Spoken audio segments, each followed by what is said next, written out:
ठीक है। तो क्या होगा, जैसे कि हमने क्या बनाया था, इस तरीके से अपना फंक्शन बनाया था, है ना। मैंने यहाँ पे पॉइंट लिया x is equal to A. सो हम क्या बोल रहे हैं कि x इज इक्वल टू ए पर जो फंक्शन का बिहेवियर है वो क्या है, लिमिट है। उसे हम लोग क्या नाम दे रहे हैं, लिमिट का, ठीक है।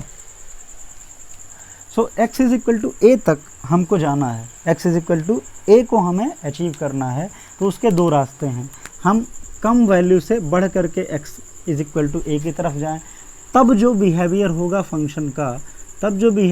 फंक्शन का, उसे क्या बोलते हैं, हम लोग बोलते हैं उसे लिमिट, उसे क्या बोलते हैं, limiting value from L H S left hand side, ठीक है ना, limiting value from left hand side. दूसरा, अगर हम किसी पर्टिकुलर वैल्यू से घटते हुए x इज इक्वल टू ए की तरफ जाएंगे तो उसे क्या बोलेंगे, तब जो फंक्शन का बिहेवियर होगा, तब फंक्शन जिस वैल्यू को अचीव करना चाहेगा उसे बोलेंगे limiting value from RHS, right hand side. Right hand side से जो लिमिटिंग वैल्यू है और लेफ्ट हैंड साइड से जो लिमिटिंग वैल्यू है, अगर दोनों वैल्यू सेम हैं, मतलब कि लेफ़्ट से भी उसी वैल्यू के अचीव करे और राइट से भी उसी वैल्यू के अचीव करे, तब हम बोलते हैं कि वो जो वैल्यू है वो हमारी क्या है, लिमिटिंग वैल्यू है। वो क्या है, लिमिटिंग वैल्यू है, या फिर वही फंक्शन की वैल्यू है उस पॉइंट पे x इज इक्वल टू ए पर। अगर x is equal to A minus का मतलब a से थोड़ा सा कम के लिए फंक्शन किसी पर्टिकुलर वैल्यू मान लेते हैं l, ठीक है ना, मान लेते हैं l को अचीव करे और x के थोड़ा सा बाद से अगर हम a की तरफ बढ़ें तब भी उसी वैल्यू को अचीव करे, मतलब लेफ़्ट और राइट दोनों से ही वो l को अचीव कर रहा हो, सो x इज इक्वल टू ए पर जो वैल्यू होगी वो क्या होगी, l होगी, ठीक है। जो वैल्यू होगी वो क्या होगी, l होगी। ये सैंडविच थ्योरम के नाम से भी जाना जाता है। हम थोड़ा सा आगे जब इस लेक्चर में बढ़ेंगे तो हम पढ़ेंगे सैंडविच थ्योरम, ठीक है। तो सैंडविच अगर बना दें, ठीक है, इस तरीके से कि लेफ़्ट से एक ही वैल्यू को अचीव करे किसी वैल्यू को, है ना, और राइट से भी किसी एक वैल्यू को, पर्टिकुलर वैल्यू को अचीव करे l को, सो उस पॉइंट पे जो वैल्यू होगी वो क्या होगी, वो l ही होगी। उसके बीच की जो वैल्यू होगी वो भी क्या होगी, l ही होगी। ये हम देखेंगे, ठीक है, ये कॉन्सेप्ट है, आगे देखेंगे सैंडविच थ्योरम करके, वहाँ पर इसका मैथमेटिकल स्टेटमेंट हम देखेंगे, इस यूज़ देखेंगे, इस पर जो प्रॉब्लम्स बनते हैं अच्छे अच्छे उनको देखेंगे, ठीक है। सो अभी के लिए जो मेरा मेन पॉइंट है वो क्या है कि हम समझें कि लिमिट क्या होती है। सो यहाँ से दो कॉन्सेप्ट समझ में आए कि हम x इज इक्वल टू ए की तरफ लेफ़्ट से भी जा सकते हैं और राइट से भी जा सकते हैं, ठीक है। पहले तो मैं ये बताऊँ कि लिमिट को रिप्रेजेंट कैसे करते हैं, ठीक है, लिमिट को लिखते कैसे हैं। जैसे मान लें कि यहाँ पर हमें लिखना हो limit of a function f(x) at x is equal to A. So mathematics में उसे कैसे रिप्रेजेंट करेंगे, हम लिम लिखेंगे, ठीक है ना। इसको पढ़ेंगे limit x tending to A, किसकी लिमिट, f ऑफ x की limit at x tending to A. Limit f of x at x tending to A, या फिर when x tending to A.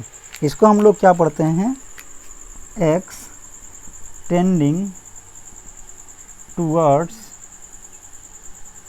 A, x tending towards A, ठीक है।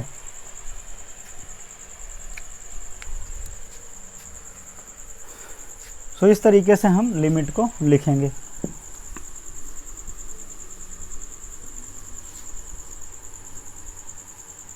अब यहाँ से दो कॉन्सेप्ट जनरेट होते हैं कि जब हम ये देखेंगे कि जब हम लेफ़्ट साइड से x को अप्रोच कर रहे हैं, x इज इक्वल टू ए को अप्रोच कर रहे हैं, तब जो फंक्शन का बिहेवियर है उसे क्या बोलते हैं, उसे हम लोग बोलते हैं left hand limit.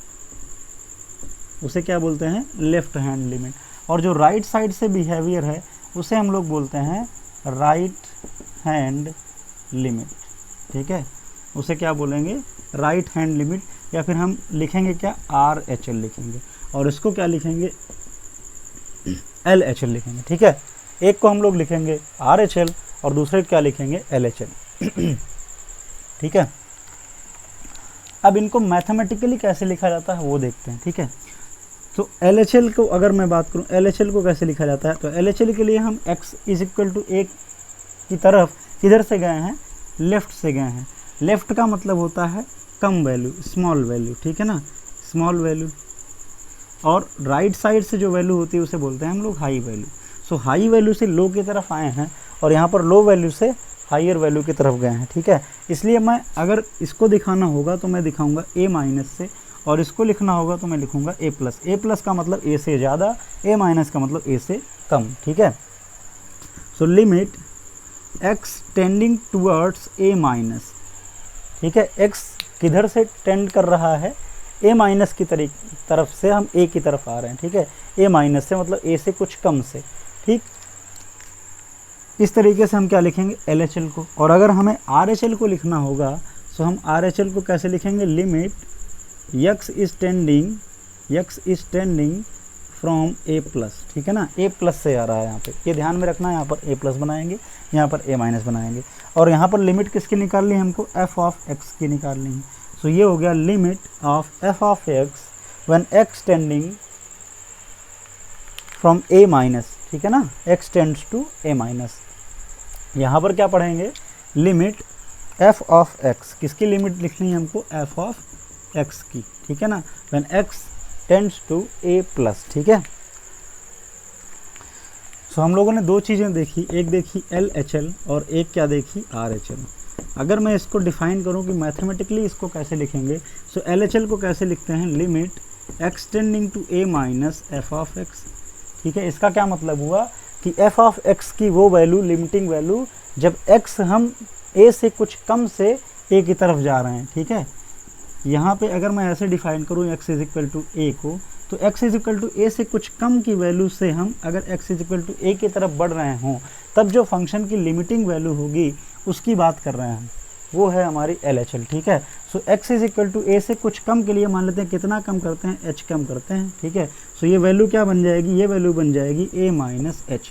So a minus H से हम a की तरफ जा रहे हैं, तो यहाँ पर मैं कैसे लिखूँगा इसको, लिमिट, ठीक है, f of a minus H, f of a minus H. और ये जो h है वो बहुत छोटा है, इसके लिए हम h टेंडिंग टू 0 कर देते हैं, h टेंडिंग टू 0। सो ये हमारा क्या है, LHL, लेफ्ट हैंड लिमिट, ठीक है। ऐसे ही अगर हम RHL को डिफाइन करें, सो RHL क्या होगा, limit x tending to a plus f of x, ठीक है ना। a प्लस का क्या मतलब है, a प्लस का मतलब है कि हम x is equal to a की तरफ कहाँ से आ रहे हैं, a से थोड़ा सा ज़्यादा की तरफ से आ रहे हैं, ठीक है। मान लेते हैं h ज़्यादा, कितना ज़्यादा, h ज़्यादा, जहाँ पर h बहुत छोटा है, इसके लिए हम लोग लिखते हैं h टेंडिंग टू 0, ठीक है। और ये वैल्यू क्या हो जाएगी, a प्लस एच। तो a प्लस एच से कहाँ आ रहे हैं, a की तरफ आ रहे हैं, तो हम लोग क्या लिखेंगे, limit h tending to 0 f of a plus H, ठीक है। इसको हम लोग क्या बोलेंगे, RHL, ठीक है। तो ये कॉन्सेप्ट हुआ RHL का, ये कॉन्सेप्ट हुआ LHL का।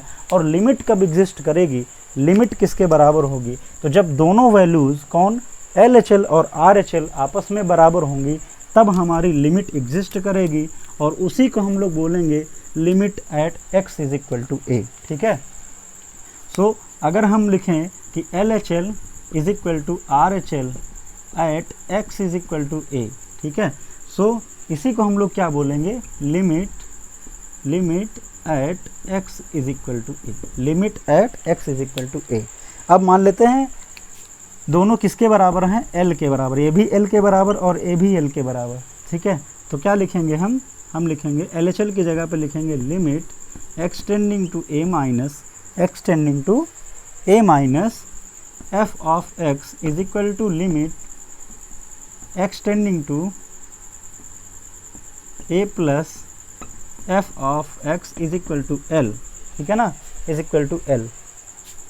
यहाँ पे क्या लिखेंगे, limit h tending to 0 f of a plus h is equal to limit h tending to 0 f of a minus h is equal to L। और यही जो है किसके बराबर है, यही बराबर है, इस पूरे को हम बराबर लिखेंगे limit x tending to a f of x, f of x की x इज इक्वल टू ए पर लिमिट के बराबर है। ठीक है, सो ये हमारा डिस्कशन था लिमिट का, कि लिमिट क्या होती है। ठीक है, लिमिट का मतलब क्या है एक्चुअली में, ग्राफ से हम क्या समझते हैं, क्योंकि अगर हमको लिमिट का एक्चुअल मतलब समझ में आ गया जो हम ग्राफ से अभी हम लोगों ने देखा, ठीक है, और LHL कैसे कैलकुलेट करेंगे, उसके लिए क्या इक्वेशन लिखेंगे, ठीक है, कौन सा फार्मूला यूज़ करेंगे, ये सारी चीज़ें अगर समझ में आ गई तो कैलकुलेशन हम बहुत ईजिली कर लेंगे। ठीक है, कोई दिक्कत नहीं होगी। लेकिन जब ये सारी चीज़ें समझ में नहीं आती हैं, ठीक है, जो मैथ की लैंग्वेज में लिखा होता है, अगर वो समझ में नहीं आता है तब फिर प्रॉब्लम करने में दिक्कत होती है। ठीक है, इसलिए पहले लेक्चर में मैंने इन सारी चीज़ों को एकदम अच्छे वे में समझा दिया है। मेरे ख्याल से हर एक स्टूडेंट को विजुलाइज हो गया होगा कि LHL क्या है,